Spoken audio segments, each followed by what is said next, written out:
Becoming strong swimmers. The swim club at Michael C. Riley Elementary School is making a big splash as it teams students together to help develop better swimming skills and promote water safety. Proficient swimmers act as swim instructors, working in the pool with novice swimmers who are nervous in the water. I'm not gonna get better at swimming if I don't practice and face my fear.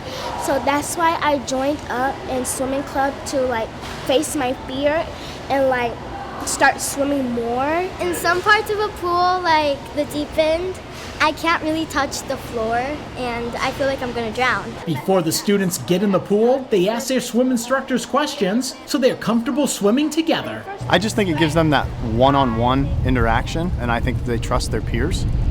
We try and build that trust throughout the years that we've been together, but having just one-on-one working together, I really think that it helps just being able to put that trust in another student. Some of the students have had bad experiences when swimming, but are working hard to overcome those fears. One time I went to the pool and I was walking in the side pool and I didn't know 5 feet was in the middle, and so I touched it, but I drowned.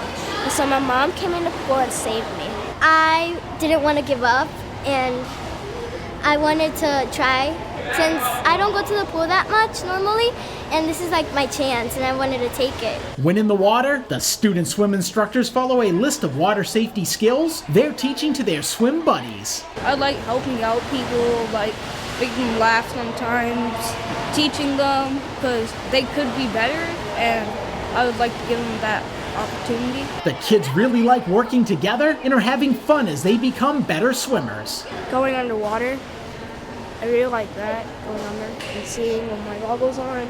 And I like floating and I like swimming underwater. More than 30 fifth graders are in the student-led swim club. It meets once a month at the Bluffton Community Pool.